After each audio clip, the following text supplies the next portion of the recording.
अपने बात करते हैं इस वीडियो के अंदर गिविंग पॉइंट। ये तो पोएम है, इसका सेंटर आइडिया हम देखने वाले हैं, ठीक है। इस पोएम को मैं समझा चुका हूँ कंप्लीटली, उसका वीडियो आप यूट्यूब पर देख लेना। अभी हम सिर्फ सेंटर आइडिया की बात कर रहे हैं, तो इसको मैं ऐसे समझा देता हूँ आपको, ठीक है। हमें लिखा है कि the poem giving point is written, यहाँ पर रिटन नहीं लिखना है आपने को, कंपोज लिखना है। क्या लिखा है?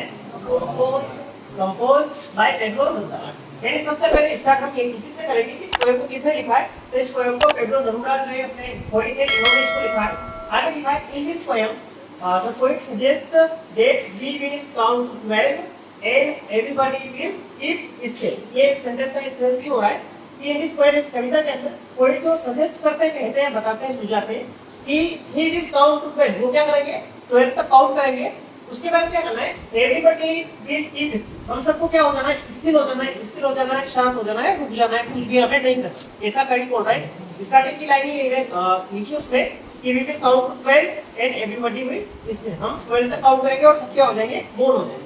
फिर आगे लिखा है he suggests that on the earth we should be silent and motionless for a few minutes। यानी वो सजेस्ट करते हैं, वो बताते हैं इस पोएम के अंदर कि इस अर्थ के ऊपर we should be silent, हमें क्या होना चाहिए? साइलेंट होना है और मोशनलेस होना है, मतलब गति नहीं करना है, मूवमेंट नहीं करना है, कोई भी एक्टिविटी हमें नहीं करना है कुछ समय के लिए। फॉर फ्यू मूवमेंट है ना, कुछ समय के लिए। पूरा सेकंड का आता है ना पोएम के अंदर कि एक सेकंड के लिए हमें कुछ भी एक्टिविटी नहीं करनी है, कोई भी काम हमें नहीं करना है, आर्म्स को भी मूव नहीं करवाना है, मोटर नहीं चलना चाहिए, इंजन भी बंद हो जाना चाहिए। तो वही लाइन अपना बता रहा है कि suggest on the earth we should be silent. हमें क्या होना चाहिए? साइलेंट हो जाना है और मोशनलेस हो जाना है फॉर मूवमेंट, कुछ समय के लिए। ये ask all the human beings, वो सभी ह्यूमन बीइंग्स जो है उनसे क्या कर रहे हैं? आस्क कर रहे हैं, पूछ रहे हैं। तो इसको भी बंद करने के लिए वर्ल्डली एक्टिविटीज, मतलब जो सांसारिक गतिविधियां जो है, हम जो अपने रोजमर्रा के काम करते हैं, जो सारे इस पृथ्वी के ऊपर जो घटनाक्रम होते रहते हैं, जो काम चलते रहते हैं, उन सभी चीजों को बंद करने के लिए वो बोल रहा है फॉर सम टाइम, कुछ समय के लिए, एंड स्पेंड, और बिताने के लिए बोल रहा है two moments in quite introspection. कुछ समय टाइम में बिताने के लिए बोल रहा है इंट्रोस्पेक्शन के लिए, यानी आत्मनिरीक्षण करें, अपने स्वयं के बारे में सोचे, इसके लिए हमें अपना समय कुछ बिता सकते।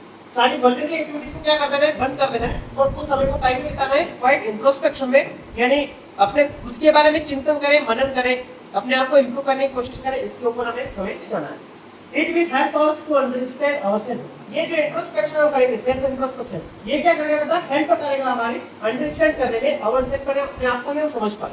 अगर हम सेल्फ इंट्रोस्पेक्शन कर रहे हैं तो हम अपने आप को अच्छे तरीके से समझ पाएंगे।